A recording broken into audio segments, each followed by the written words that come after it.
Hello नमस्कार दोस्तों, आपका स्वागत है हमारे न्यूज़ चैनल पे। और आज तारीख है 26 सितंबर 2024, दिन गुरुवार, हिंदी तिथि नवमी। चलिए दोस्तों, शुरू करते हैं आज देश विदेश की तमाम बड़ी खबरें फटाफट से। मध्य प्रदेश के मुख्यमंत्री मोहन यादव ने पेरिस पैरालंपिक विजेताओं को 1-1 करोड़ रुपए और सरकारी नौकरी देने का ऐलान किया है। भोपाल में आयोजित एक समारोह में प्राची यादव, कपिल परमार और पूजा ओझा को सम्मानित किया गया। यह सम्मान पैरालंपिक में उनकी उत्कृष्ट प्रदर्शन के लिए दिया गया है।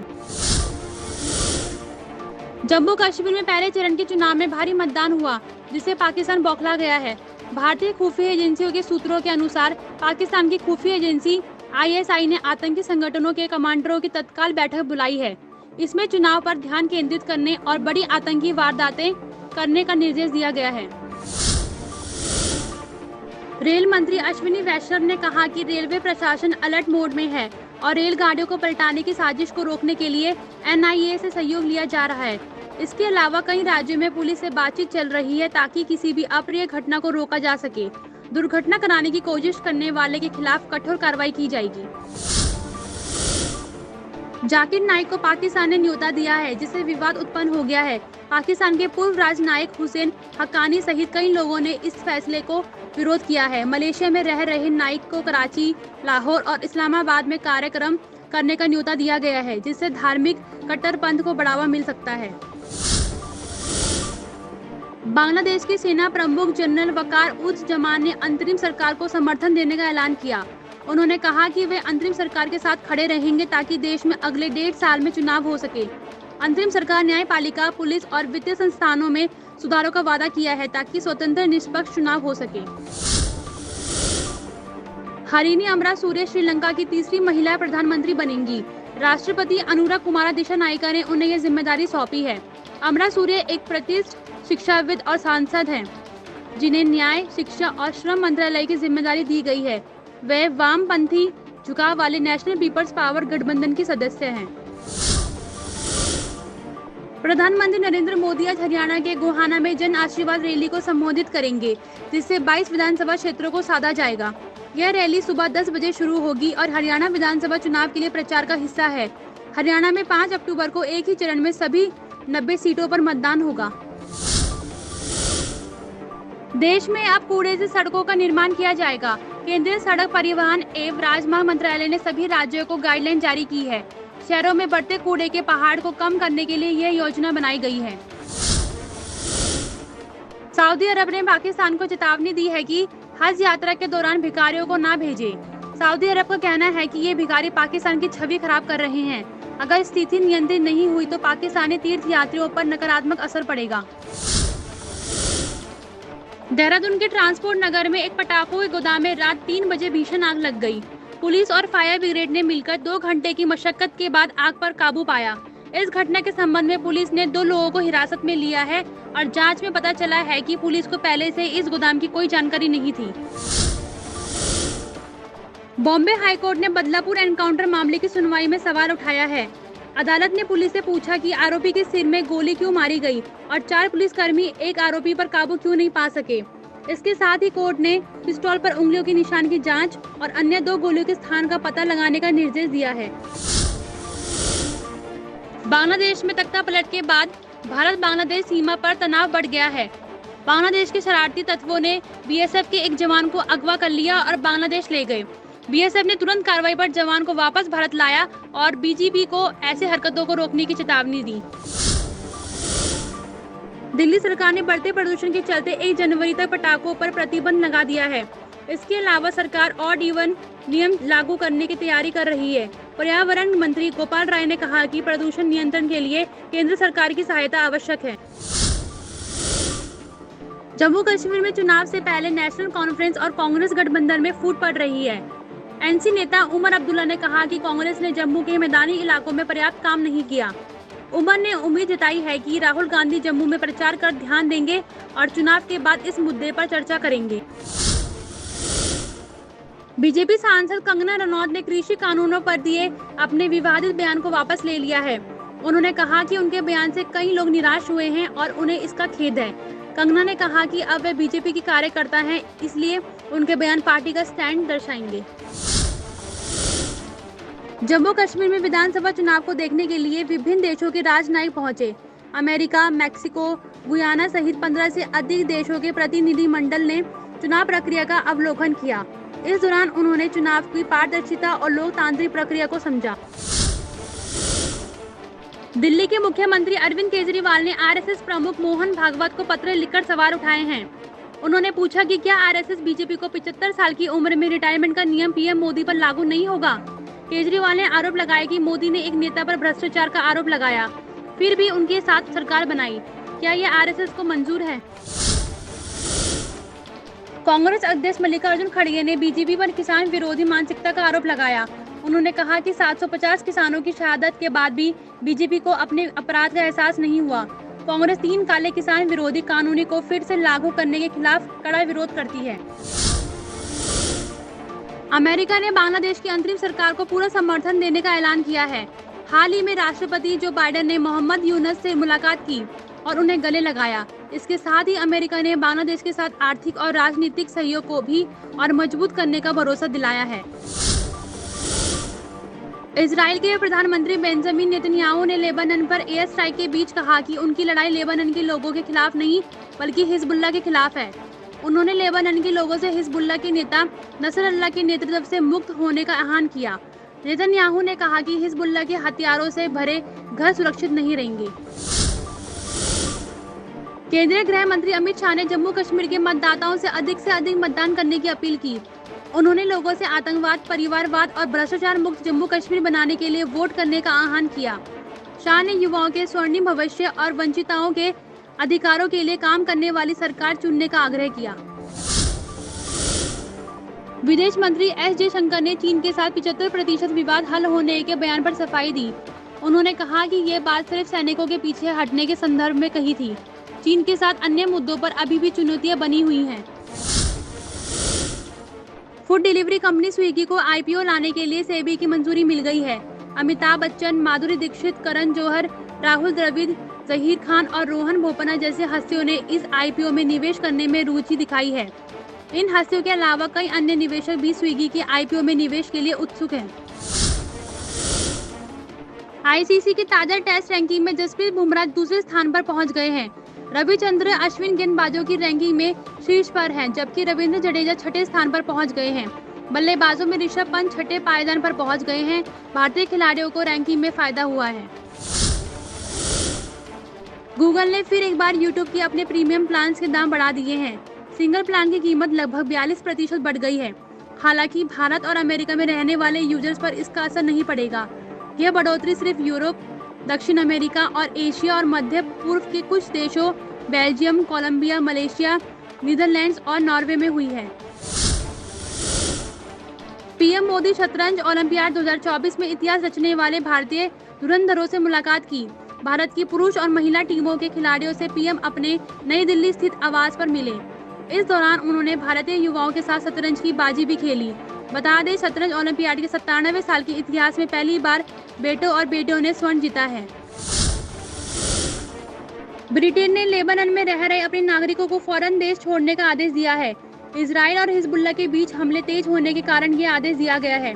ब्रिटेन 700 सैनिकों की फौज भेजकर लगभग 10,000 नागरिकों को लेबनान से निकालने की तैयारी में है। ऑस्ट्रेलिया की 14 मैचों की जीत की लय टूट गई। इंग्लैंड ने तीसरे वनडे में जीत हासिल की।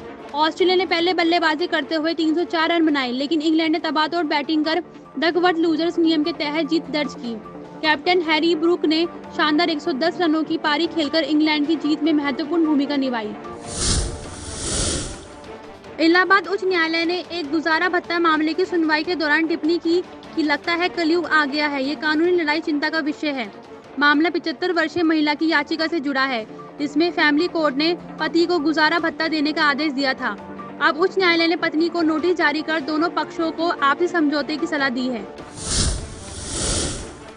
उत्तराखंड सरकार ने पंडित दीनदयाल उपाध्याय की जयंती पर अंत्योदय राशन कार्ड धारकों को तोहफा दिया है। सरकार ने मुख्यमंत्री निःशुल्क 3 गैस सिलेंडर योजना को वर्ष 2027 से बढ़ाने के फैसले पर मुहर लगा दी है। वित्त मंत्री डॉक्टर प्रेमचंद अग्रवाल ने बताया कि ये योजना 2022-23 में लागू की गई थी, जो कि इसी साल मार्च में समाप्त हो गई थी। सरकार ने गरीबों के हित में इस योजना को 2027 से बढ़ाने का फैसला लिया है। विराट कोहली और ऋषभ पंत रणजी ट्रॉफी 2024-25 में दिल्ली की ओर से खेल सकते हैं। Delhi district cricket association (DDCA) ने जारी की गई संभावित खिलाड़ियों की लिस्ट में दोनों का नाम शामिल किया है। विराट कोहली ने 2012 के बाद से रणजी ट्रॉफी में नहीं खेला है। ऐसे में उनकी वापसी पर सभी की निगाहें होंगी। देश की इकोनॉमी पर अब एशियाई विकास बैंक (ADB) ने अनुमान लगाया है। ADB ने चालू वित्त वर्ष 2024-25 के लिए भारत के वृद्धि दर के अनुमान को 7% पर बरकरार रखा है। ADB ने कहा कि बेहतर कृषि उत्पादन और हाई सरकारी खर्च से आगामी तिमाहियों में अर्थव्यवस्था में तेजी आने की उम्मीद है। जम्मू कश्मीर विधानसभा चुनाव के दूसरे चरण में 6 जिलों की 26 विधानसभा सीटों पर वोटिंग सुबह 7 बजे से जारी है। दोपहर 3 बजे तक 46.122% वोटिंग हुई है। सबसे ज्यादा रियासी में 63.91% वोटिंग हुई, जबकि श्रीनगर में सबसे कम 22.62% वोट पड़े। चुनाव आयोग के मुताबिक दूसरे पेज में 239 कैंडिडेट्स मैदान में हैं। थाईलैंड के राजा ने जून महीने में संसद द्वारा पारित विवाह समानता विधेयक का समर्थन किया है। इसके बाद से आधिकारिक तौर पर थाईलैंड दक्षिण पूर्व एशिया का पहला देश और एशिया में समलैंगिक जोड़ों के विवाह को मान्यता देने वाला तीसरा देश बन गया है। बता दें कि ये विधेयक अगले 120 दिनों में लागू हो जाएगा। एयरटेल ने स्पैम कॉल्स और SMS से निपटने के लिए AI आधारित सुरक्षा फीचर लॉन्च किया है। ये फीचर उपयोगकर्ताओं को अनचाही कॉल और मैसेज से बचने के लिए आर्टिफिशियल इंटेलिजेंस तकनीक का इस्तेमाल करेगा। इसका उद्देश्य उपयोगकर्ताओं को बेहतर और सुरक्षित संचार अनुभव प्रदान करना है। एयरटेल का ये नया फीचर कॉल और मैसेज की पहचान कर उन्हें ब्लॉक करेगा। अमेरिका में इस समय राष्ट्रपति चुनाव प्रचार के बीच बस हाईजैक की घटना सामने आई है। लॉस एंजलिस में बस हाईजैक कर ली गई है। बताया जा रहा है कि पुलिस ने हाईजैक बस के साथ एनकाउंटर भी किया। बस ड्राइवर और यात्रियों को बस के अंदर ही रखा गया है। घटनास्थल पर स्वात टीम मौजूद है। देश में मानसून का पैटर्न बदल रहा है, जिससे उत्तर प्रदेश, बिहार और पश्चिम बंगाल में बारिश कम हो रही है, जबकि राजस्थान, गुजरात और महाराष्ट्र में बारिश बढ़ रही है। इन राज्यों में क्रमशः 157%, 141% और 122% बारिश हुई है, जबकि गंगा पट्टी के राज्यों में बारिश में कमी दर्ज की गई है।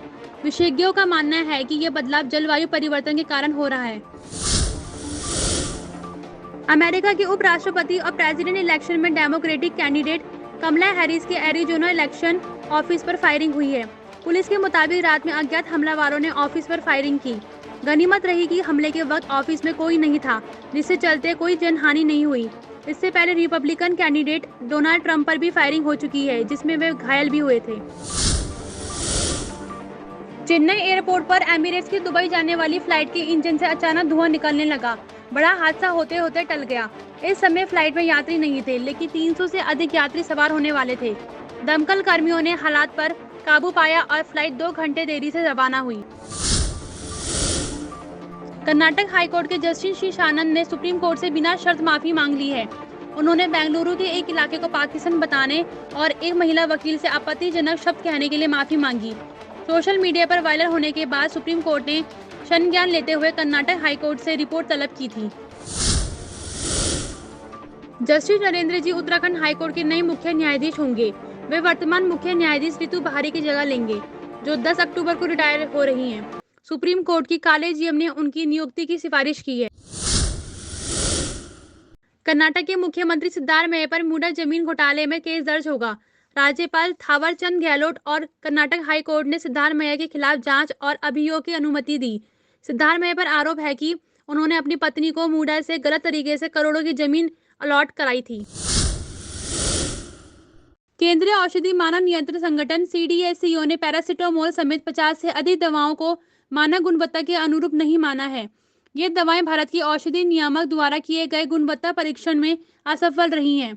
इनमें कैल्शियम, विटामिन D3 की गोलियां, मधुमेह की गोलियां और उच्च रक्तचाप की दवाओं समेत 50 अन्य दवाएं शामिल हैं। भारत जापान को पीछे छोड़ एशिया पावर इंडेक्स में तीसरा सबसे शक्तिशाली देश बन गया है। भारत 39.1 ने ये उपलब्धि अपने डायमी ग्रोथ, युवा जनसंख्या, अर्थव्यवस्था के विस्तार के चलते हासिल किया है। लावी इंस्टीट्यूट 2024 एशिया पावर इंडेक्स के अनुसार अमेरिका 81.7 अंकों के साथ पहले स्थान पर है, वहीं चीन 72.7 अंकों के साथ दूसरे स्थान पर है। मूडीज ने भारत की जीडीपी ग्रोथ का अनुमान 2024 के लिए 7.1% तक बढ़ा दिया है। इससे पहले यह अनुमान 6.1% से बढ़कर 6.8% था। 2025 में भारत की जीडीपी ग्रोथ 6.5% और 2026 में 6.6% रहने का अनुमान है। यूएसए ने ऑलराउंडर मिलिंद कुमार ने वनडे इतिहास में एक नया रिकॉर्ड बनाया है। 155 रन बनाकर पारी समाप्त करने वाले दुनिया के पहले बल्लेबाज बन गए हैं। उन्होंने यूएई के खिलाफ 110 गेंदों पर 16 चौके और 5 छक्कों की मदद से नाबाद 155 रन बनाए। इस जीत के साथ यूएसए ने यूएई को 136 रन से हराया। केयरन हीट एक्सचेंजर एंड रेफ्रिजरेशन का आईपीओ आज से खुल गया है। निवेशक 27 सितंबर तक बोली लगा सकते हैं। प्राइस बैंड 380 से 401 रुपए तय किया गया है। शेयर अलॉटमेंट 30 सितंबर को होगी। रिफंड 1 अक्टूबर को मिलेगा और 3 अक्टूबर को लिस्टिंग होगी। टेलीग्राम यूजर्स अब सावधान हो जाएं। अब अवैध गतिविधियों में शामिल यूजर्स की निजी जानकारी पुलिस के साथ साझा की जाएगी। टेलीग्राम पर अवैध कंटेंट की खोज को रोकने के लिए आर्टिफिशियल इंटेलिजेंस एआई का उपयोग किया जाएगा। अवैध गतिविधियों में शामिल होने पर टेलीग्राम यूजर्स को जेल हो सकती है। सोने की कीमतें ऑल टाइम हाई पर पहुंच गई है। 24 कैरेट सोना 496 रुपए महंगा होकर 75,260 रुपए प्रति 10 ग्राम और 22 कैरेट सोना 68,938 रुपए प्रति 10 ग्राम पर पहुंच गया है। चांदी भी 1,922 रुपए महंगी होकर 90,324 रुपए प्रति किलो पर पहुंच गई है और एक्सपर्ट्स का मानना है कि आगे भी सोना और चांदी की कीमतें बढ़ सकती हैं। शेयर बाजार ने आज लगातार छठे दिन ऑल टाइम हाई बनाया है। कारोबार के दौरान सेंसेक्स ने 85,247 और निफ्टी ने 26,032 का स्तर हुआ। इसके बाद सेंसेक्स 255 अंक की तेजी के साथ 85,169 के स्तर पर बंद हुआ। वहीं निफ्टी में भी 63 अंक की तेजी रही। यह 26,004 के स्तर पर बंद हुआ। ऑटो, आईटी, एनर्जी और बैंकिंग शेयर्स में तेजी देखने को मिली है। इसी के साथ समाप्त होती है आज की ताज़ा न्यूज़। हमारे चैनल को लाइक, शेयर एंड सब्सक्राइब कर दें। धन्यवाद।